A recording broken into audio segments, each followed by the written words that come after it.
You're listening to The Imposter Entrepreneur with Miss Tiffany Menifee. Let's lay down some ground rules. We're going to talk about business, life, relationships, alcohol, because more than likely we're going to be drinking while we're recording this, because let's be realistic, all entrepreneurs have a vice, and there's probably going to be some cursing going on. And yet, let's not forget that Miss Tiffany will probably say something highly offensive and not realize it's offensive. So if y'all aren't down with that, stop listening right now. But if you're chill and not easily offended, then the Imposter Entrepreneur podcast is for you. Remember to follow us on all our social media pages and subscribe to our podcast. Now let's just jump into this week's topic. So welcome everybody that is joining us, and we're just getting going on Facebook, and I actually shared it to the right Facebook account this time, so we're super excited. So we have Elisa Tamayo here with us today, and she is sort of an imposter entrepreneur. She is running for House of Representatives? Yes. For which seat? For District 76. So it is Representative Blanco's seat right now. Which I'm super excited to have you on. One, because you're young, and you're female, and you're Hispanic, and I think like all those things are super empowering, and we need more of that here in our local like seats and stuff. So do I check off all the boxes? You check off all the boxes. I think this. I mean, you know what? I just think really none of those count to me. What counts is that you're really passionate about wanting to like change things, and I think more of us need to get like involved. So I'm super excited to have you on today. Thank you. No, thank you for having me. I'm really excited to be here too. It's my first time doing a Facebook Live. She's super nervous also. Yes. Let me ask Oscar, did we get going on my Instagram also? Oh, it's down there. I thought you already had my phone, sorry. And we're still a hot mess coming in off of the holidays, so if you'll have to bear with us. So let me ask, you've never run for any type of political office.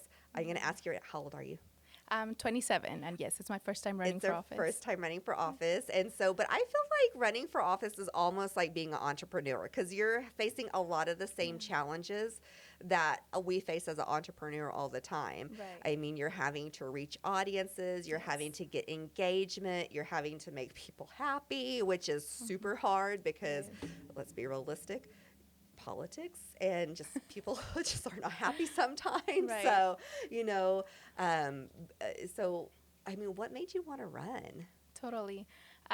First of all, I never thought I was going to run for office myself. I totally have seen you running. I really have. So really? I've known her for, I don't know, 3 or 4 years now? Maybe. And close to 5 years. Maybe close to 5. Yeah. And so give us a little bit of your background. Like, give us a walk through the park, like who you are, like your background, like, but give us the real one. Don't give us like the fake one with the fake smile and stuff. Like, give us like the real Elisa Tamayo. Like, give us your background.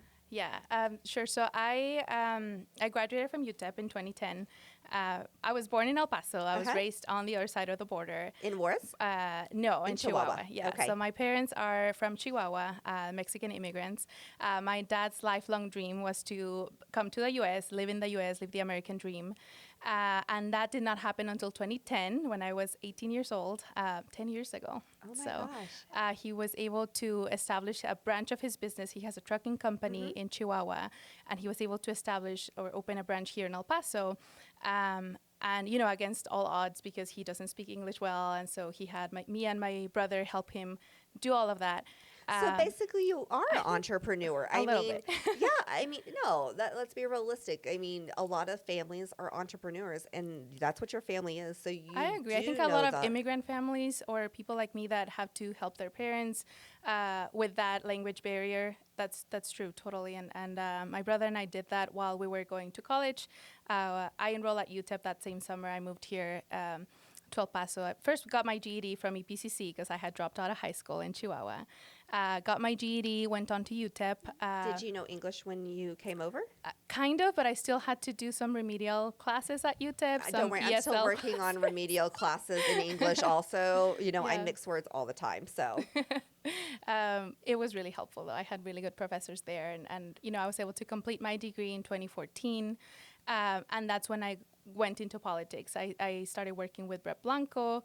You've been in D.C. also, correct? Yeah, so true. When I was an undergrad, I did go to DC. I did a fellowship at the White House under the Obama administration, not this current administration. I like that you like to differentiate Yes. that under the Obama administration. If you tell somebody that you worked at the White House, they're gonna ask. I think. Really? I don't think I would work at this administration. Like, not even if they offered me like So I'm chief taking of that staff you're for the running White on the House. Democratic campaign platform here. Yes.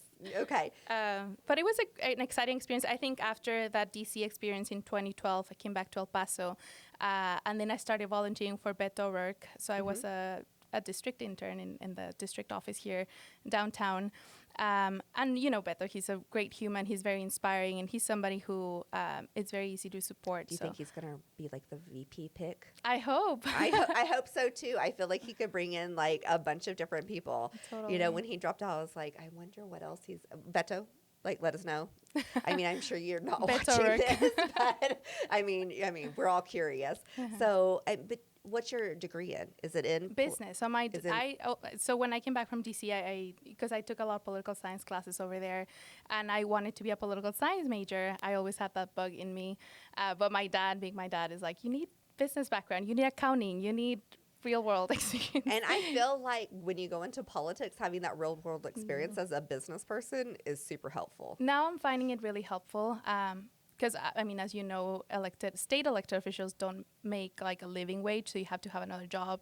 And that is what I'm going to be doing if elected, is go and work in the family business. When elected. She's trying to get me to. We're getting into this habit, like it's 2020, where it's all about like what they say, visualization. Somebody asked, do you write your goals out? I was like, no, I just go with the flow. But, okay, when you're elected, so you'll have to have another job to support you because there's not enough money in a state representative job. Yeah, they make like $7,000 a year. So that forces you to have another job. So that's what I'm going to be doing, is helping in the family business and helping my dad. Kind of like what I've been doing in the last few years, but more actively. More active. Mm-hmm. So you came back, you worked for Cesar Blanco's office, right? Yes. And you came with Beto, and like you've been with somebody else also. With the Senator Jose Rodriguez, yeah. And so, and then you just like, you were just doing that constantly. And then what made you just decide to like jump in? I mean, I feel like sort of jumping into a campaign is sort of like jumping into like a small business. You're like,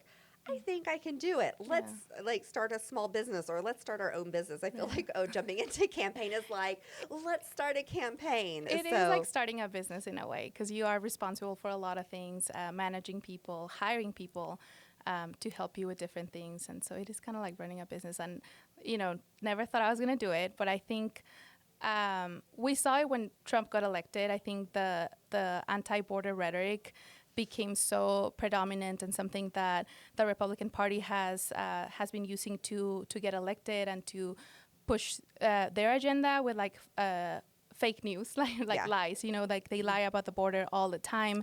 And to me, I think the bottom line was when that shooting happened, having that happen in our community was, I think that was the lowest punch. And to me, that was a wake-up call to say, how do we stop this negative rhetoric? Because this shooter did not act up alone. I think it was, he was impulsed by like the rhetoric from the president, from the governor, from like state leaders. Also just social media rhetoric. There's so much on it. I just find it so interesting living on the border here.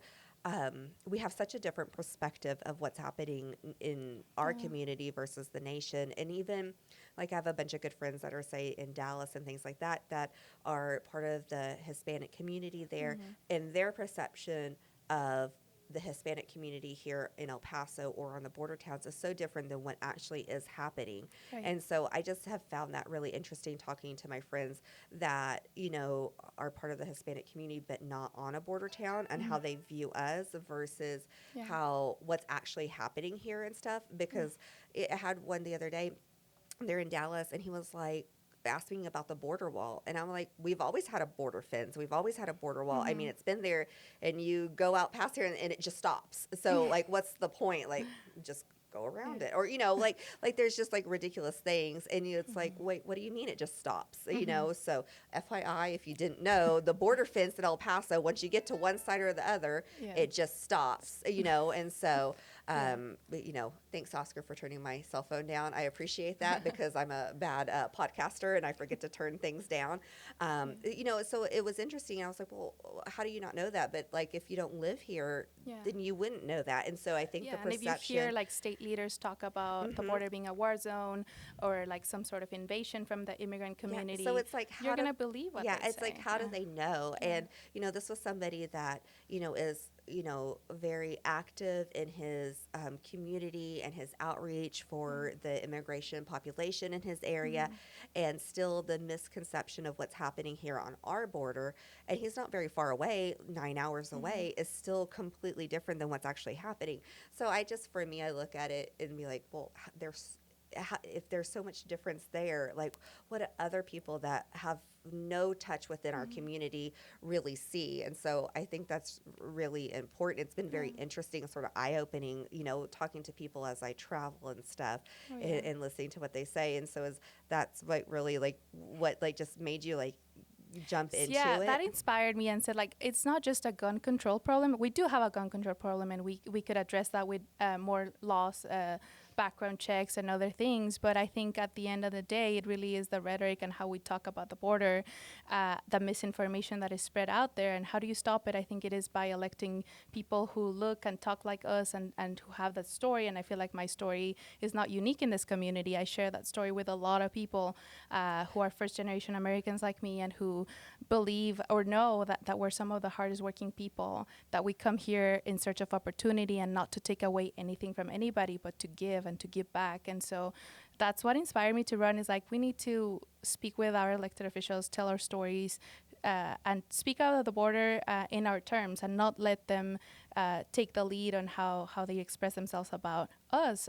So that's what inspired me. I have a question about elected officials just in general, because everybody always says, reach out to your elected official. And I always think, well, do people really reach out to their elected officials all the time? Like, yes. I mean, like, does it really make an impact? Like, by calling them or emailing them, does it really make a difference? Because I think all the time, well, if I reach out to my elected official, like, just like when I reach out to other things, like, oh, are they really going to take my opinion into consideration because I'm not a backer or I'm not providing funding or anything like that? So do you, because you've worked in multiple public officials' offices, do they really People take that into consideration? do reach out, but not as we should. I think that people don't reach out enough for day-to-day issues. Like, usually we wait until it's like very late in the game, like, to express concerns. Like, for example, I don't know, at the federal level, when John Cornyn, one of the senators, is like not voting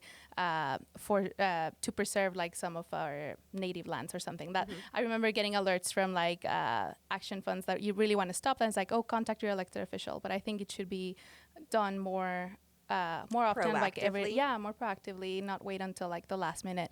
What's the best way, like, to really, is it like to shoot an email? Or is it really to call? Because I feel like, one, I'm just like, oh my gosh, like, are they really going to like notate like Tiffany from El Paso really doesn't like that, So on a staffer perspective, I prefer emails because they're easier to save and to count and document than a phone call where I would have to put in all the notes and stuff. But I mean, either way, as long as people do it, like, don't be discouraged. To contact your elected official, because it does make a difference. And if people knew how much that means, I think we would be calling them more often. I mean, so they really take out, because I will not lie, I don't think I've ever shot an email to any of my elected officials. Tiffany. Now, I will, when I see them locally, I will complain and tell them my opinion. But I'm like, I think I also look at public officials as like small business owners, and I'm like, do they really want to know? Because sometimes I'm like, oh, please don't email me anymore, or please don't call me anymore. So I think also I have a perspective of that. But I mean, yeah, so I am one of those but I vote. So yeah, I mean, and that's counts. another way to get people to pay attention, is by voting. And I think the last election, when Beto like almost made it, I think that was a wake-up call for Republicans. And we saw it this session. We saw a lot of them like even get out of, like, for example, the Freedom Caucus, right? Like, they just decided to jump ship and not go that route anymore because they saw it so close in some of these districts. I think we just have to get out of that aspect. And I think business owners get in that sort of funk also, because I know I definitely do as a small business owner. I'm like, oh, what are they really going to do for me? And I know, and because I think we get discouraged on a political aspect. It's like, well, they're not going to pass bills that I want, or they really don't have my best interest at heart. And I think that is definitely an issue in our community, I think across the board in all communities, but I think also as business owners, because I get discouraged and I think, well, gosh, they just work for the government and all they do is want tax money from me. I mean, that's my general consensus. Of course, and I mean, that's a sad reality. And it is, and I think, that's where our political sort of stance is right now also, which is sad. I think a lot of, especially in my generation coming up, I want to be excited about younger people like coming into the political forecast and being like, okay, well,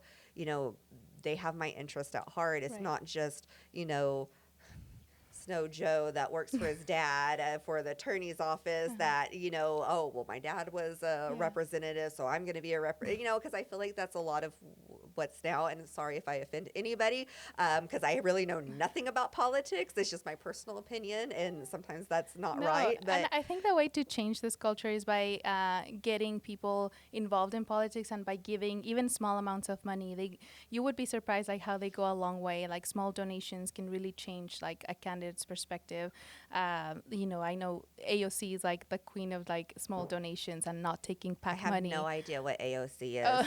Sorry. Help me out, girl. Help me out. We just talked about I don't watch really no young news. Congresswoman. She's one of the youngest, or the youngest, I think, right now, Congresswoman. She's from New York, so I don't blame you if you don't know her. One that Alexandria Ocasio-Cortez. Yes, okay, thank you. You said the name. I knew it. I was like, I didn't know she had like her own little I don't even know what that's called. Yeah, okay, so AOC, like I learned something new today. So she's changed the game. I think the fact that she's refusing like PAC money and like just being accountable to her small dollar donors, she's changing politics and getting PAC money. I mean, for all the people that don't know what anything, you just mentioned about like how big interest groups like funding politicians, that is like PACs is like political action committees, and that's the way they do it, is the way they fund their candidates through PAC, which there's nothing wrong. I mean, there's good PACs, there's people who get together and do this like to help elect people that are going to follow in their interests, and there's nothing wrong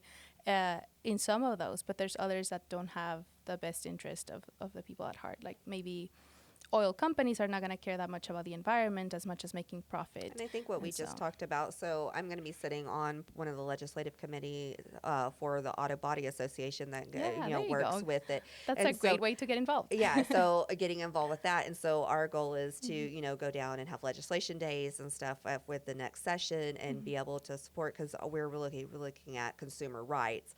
And even though I come from the insurance industry, I love the insurance background. A lot of times the insurance companies are looking at the bottom line and not consumer rights. And we're wanting to look with the Auto Body Association and the Texas trial attorneys to protect those consumer rights when people are involved in an accident. So I see what you mean about PACs. We're looking at consumer rights and not the bottom line, when maybe the people that we're, competing against, I guess you would say, are looking at the bottom dollar. Awesome. And so, so I understand that. So, I mean, so a lot of it is sort of all similar. So totally. And also as an entrepreneur, we're always networking and stuff. And as a political candidate, you're networking and stuff too. So you're just like trying to be all over the place. So how exhausted are you yet? I don't know. Maybe it's the adrenaline that keeps me going, because I'm excited and I loved doing. Like today, my day's gonna end whenever we're done with this podcast. I'm like, I've been does up your since day it started really at 7 a.m. Okay, mine started at 5. So you would. You beat me, Tiffany. But do you stay? So what happens? Like what's your day as a business owner? I can tell you my day's crazy. Like. I was supposed to be here, and I was coming from the east side of town. I had a flat tire. Oh, no. And this is what happens. I pull over, and I'm like, no, I got places to go. I got things to do. So I Uber myself back to the shop. I pick up the old beater truck and get the truck, and then drive to the house to pick up the laptop to come back here. And so you do what you have to do when you're an entrepreneur or you're running for office. So same thing. What's the craziest day you've had so far? I think every day has been Every day? has had its things.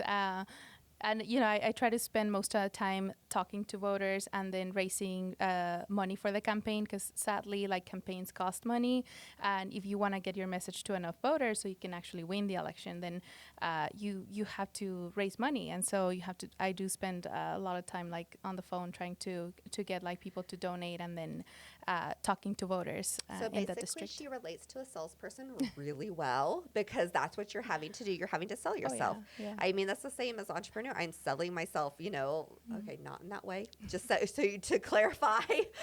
But you're selling, like, what you're providing, your for, services and stuff, and people relate to you when you own a business. And the same as a campaign, you're out there talking about that, so it's very similar. Yeah. I love to do what we call, like, high-low buffalo, if you've seen it. So, like, give me, like, a high that you've had, like, on, and it doesn't have to be on this type of politics, but just, like, in general, dealing with politics and business and stuff. Have you had, like, a high that, like, just was like, this is why I'm doing it, or this is why? Yes, I think I have those pretty much every day when I'm block walking. There's always, like, that conversation that just, like, strikes you, and that's what I love about talking to voters and block walking. Give me a specific, like, what that this year you're like, that really touched me. Like, I can tell you, like I have highs all the time and I have lows all the time, because I'm going to ask you a low next. So think about it. So, but, like, a high, like, I can tell you on a reference to a political standpoint was, we talked about my murals. I have these huge murals on the side of my building. And one of my favorite ones is my Statue of Liberty, and she's facing Mexico, and she's saying, give me your tired, your weak, your poor, your wretched refuse. And it has the start of the poem. And I always find it super interesting to see how people view that mural, because you'll have military members that view it in a very, like, patriotic way. You'll have people that are immigrants that view it in very much a way of, like, a welcoming. So I always like how people view it. And so I think for me, like 6 months ago, when the height of El Paso and all the immigrant things were happening here, and we were having just the influx of hundreds of people every single day, and it was when the children were being separated from their mother and from the parents, and it had happened with one of the mothers, and she finally got her kids back, and they were coming from the Annunciation House, and they stopped by and they took a picture in front of the Statue of Liberty, mural, and, like, put it online. And for me, that was really, like, moving, not in a business aspect, but just, like, in a personal aspect of, like, I have a platform through my business, and I can use it for many different things. So, like, that was a really big high for me, because it was like, look what I can do within my community. So, I mean, like, give me a story. It's a great story. No, you're right. And you're right about the Statue of Liberty and that message that it carries. Sometimes we forget that there's that message on there. And to me, like, the message that I give to my voters and the people that get involved in my campaign is, this really is about us. This campaign is about the everyday El Paso and the people. You asked me for one, and I'm trying to pinpoint just one, and, like, a lady, and I've had multiple. Sadly, she's not the only one who put her house on a reverse mortgage because she cannot afford she can't afford her medication. She can't afford the things. And to me, that breaks my heart. When I hear those stories, it breaks my heart, because I know that we have placed a huge burden on the working class, by increasing their property taxes or taxes in general. And so it's been so sad, and it's disappointing what our city or what our local elected officials have done to the everyday El Paso and to the average taxpayer by placing in such a burden that people can't even afford basic things like healthcare access. And to me, like, this campaign is about bringing solutions to that. So one of my priorities is expanding Medicaid. That would make a big difference in El Paso. There's a lot of people that are uninsured. Right now, Texas has the highest number of uninsured children. There's a high population of uninsured people that just they're skipping doctor's appointments. They are not buying their prescription medications because they can't afford even, like, the copay. So to me, like, telling them that I have a solution for them, that I'm going to stand with them in the legislative session, like, fighting for things that are going to make a difference in their lives. That is a high for me. That's why I love talking to voters every day, and I love when volunteers come and help me, because really it just humanizes you. It just brings you back to reality and reminds you why you're doing it. Yeah.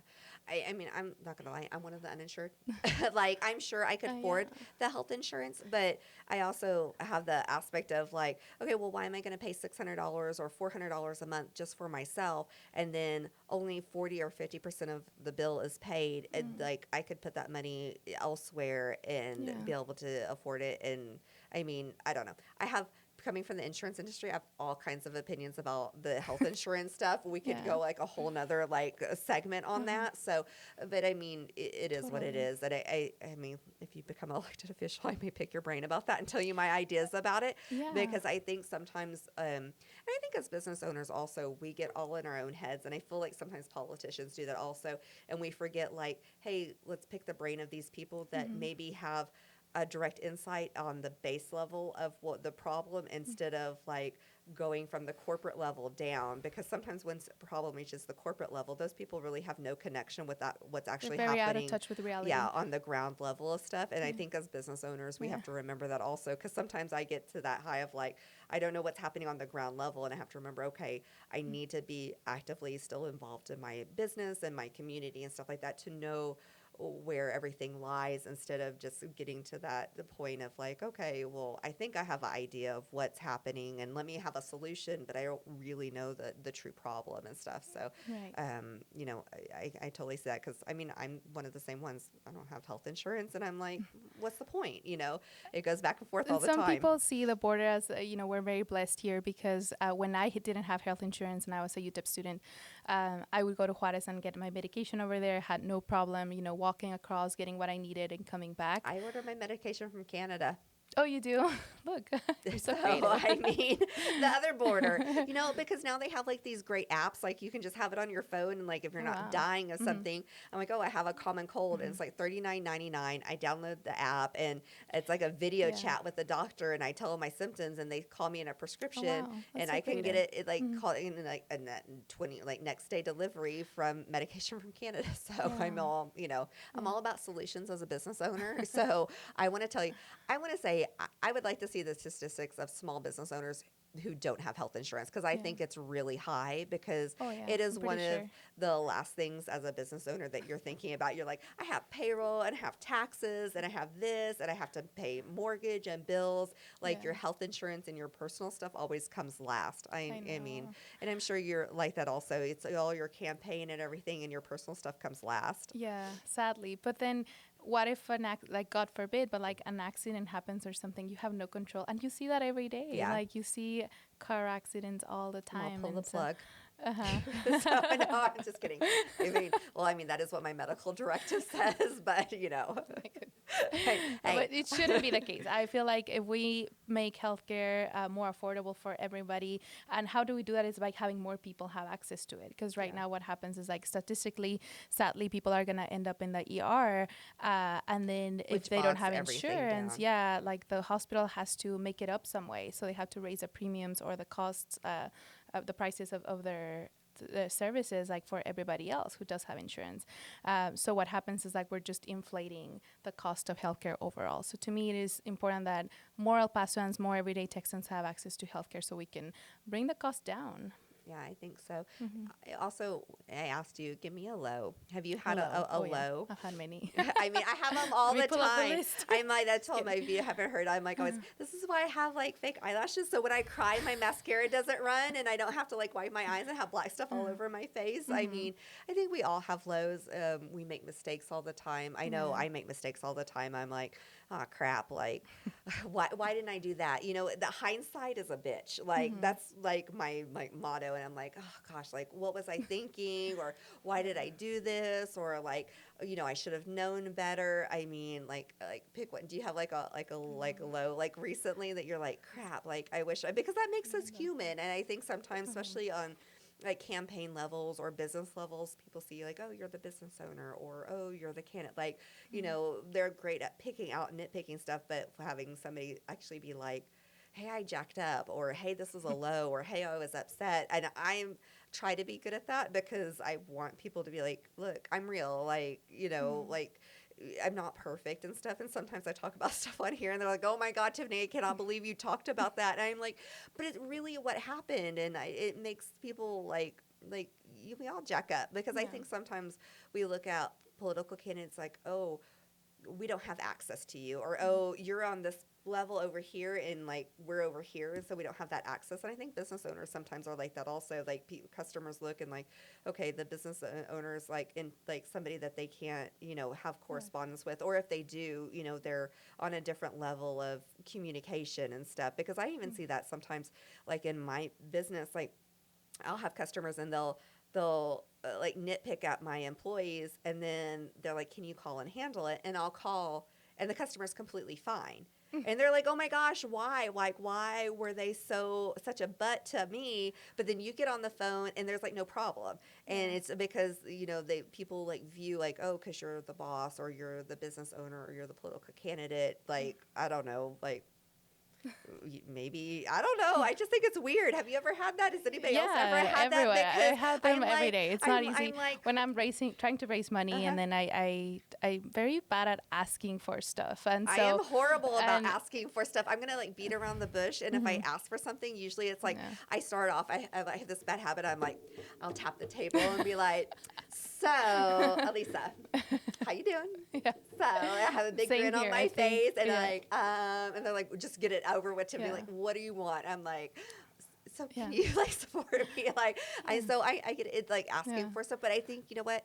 I think that's a woman thing also. Yes. Yeah. Because definitely. I think like if you, like you've used my business and stuff, and like if somebody asks like, who do you go for car repairs? Oh, Tiffany, she'll take care of you, and you're great about talking me up, and vice versa. But if we have to talk about ourselves, we're horrible about it. Like women are great about talking about everybody else and building everybody else up. But the moment a lot of women have to talk about themselves and how wonderful they are and like what I'm going to do, we're like I had to do the other day, my girlfriend Alex, my BFF, I needed to like give her some like key points of like, these are my strong points, because she needed to go and talk to somebody about me. Oh, I love Alex. I do. And she was like, okay, give me your strong points. And I'm all, shit, like, I don't know, I'm loud and like I'll tell you what it is. She's like, no, give me like your true strong points and like talk to me about like your skill sets and everything.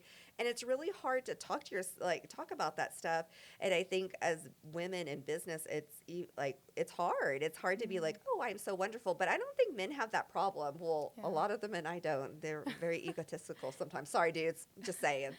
No, and men in politics are and also they like do. That. They don't have a problem. They don't have a problem like or, asking for money or asking for this or support them, and people say no, and they just move on to the next. And I think as women, we dwell on it. We dwell.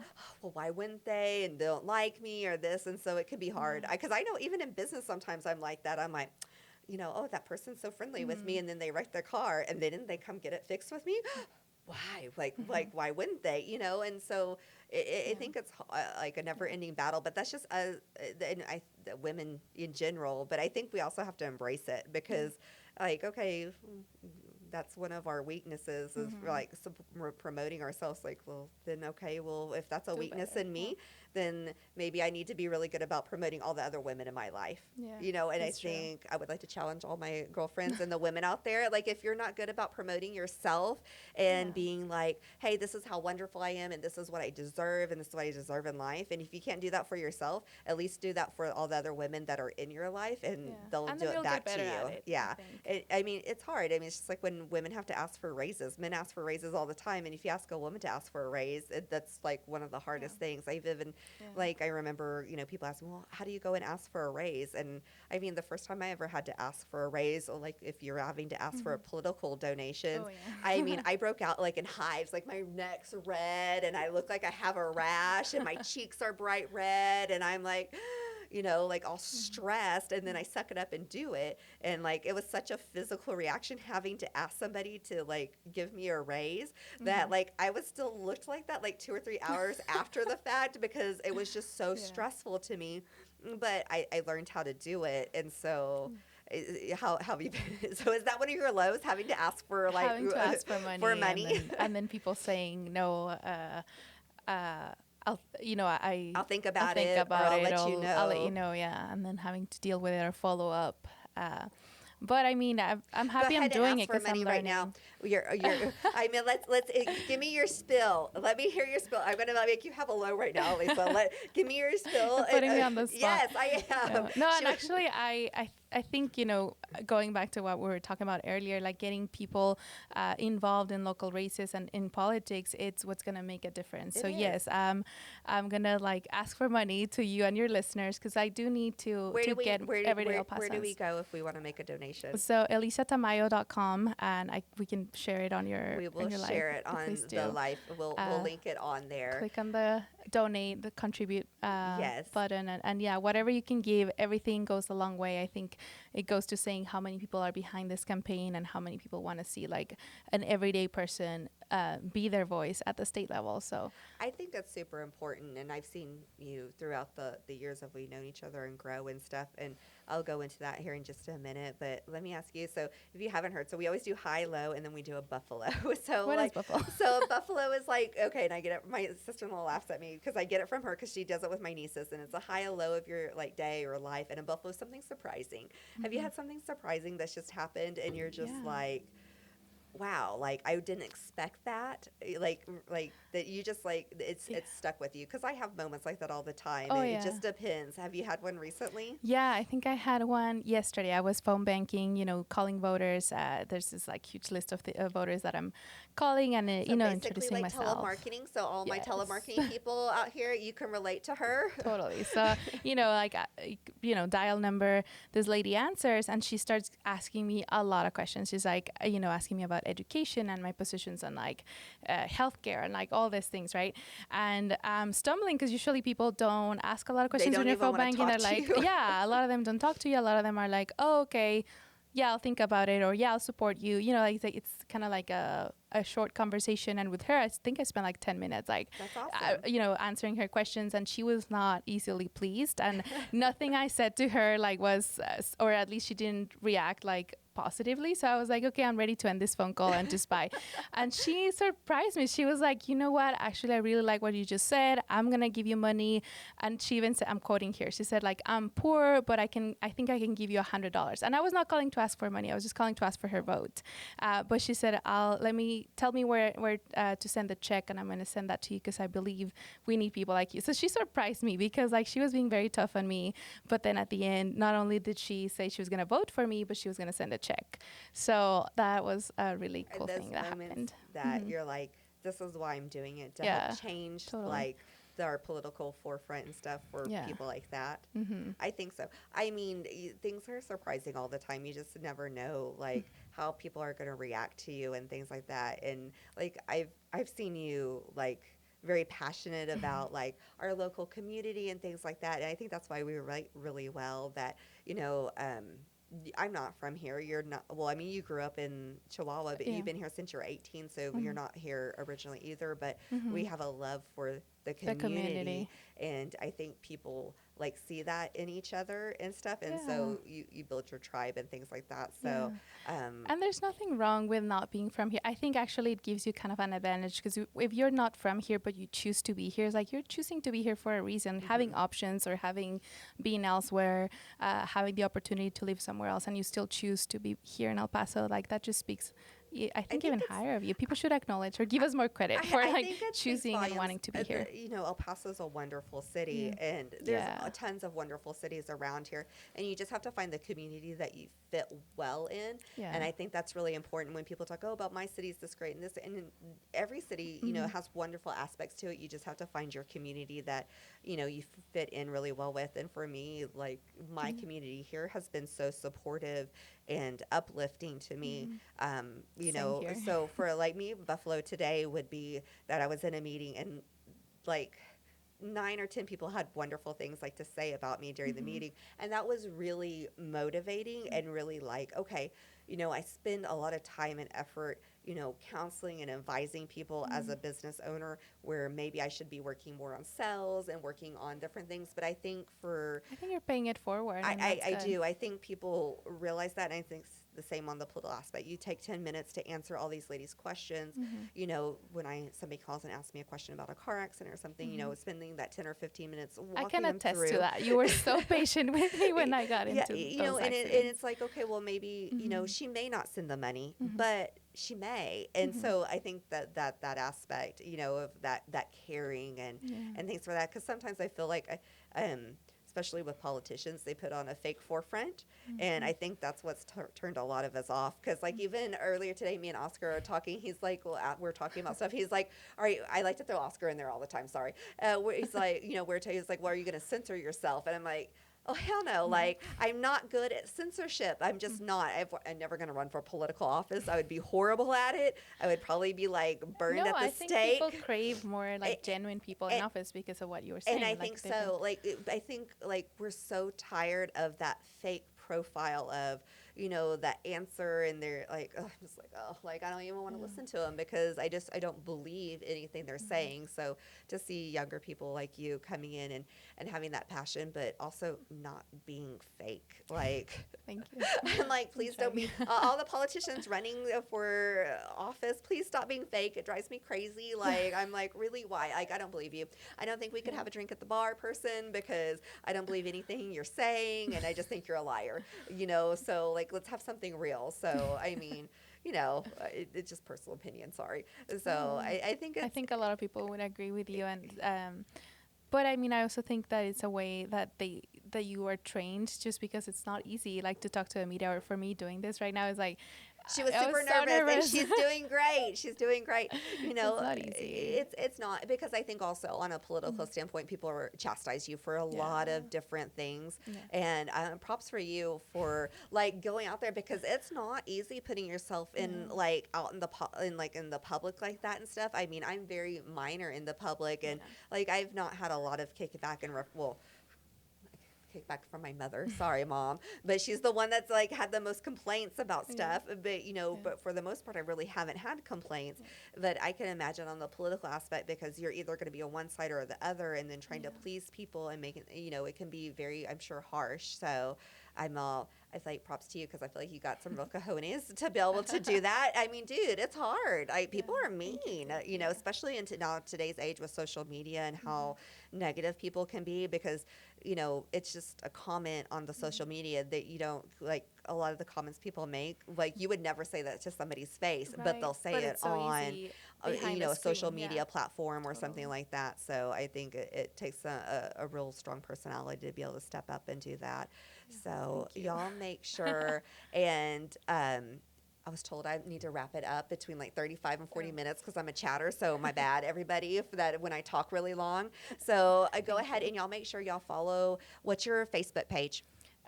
It is, if I'm so bad at the Facebook page, but my website is elisatamayo.com, and then that has the links to all my. And then her Facebook is like Elisa for State Representative. So y'all make sure and go to our page and like her and follow her. If y'all can donate, go donate. And then also just come out and listen to what she has to say if you're in our local community, because and if you're not in our local community, get out and support your own people and politicians stuff. I mean, it's important. I don't think we have any room to complain if we're not actively involved in our community and our politics. And I'm just as bad as everybody else. So, I mean, here, I've admitted I've never called a public official or have health insurance. So, like, I'm in the same boat everybody else is in. But I am really active in my local community. So, you know, make Thank sure you for everything you do. I don't know. People tell me you know what you're doing. I'm like, I really don't.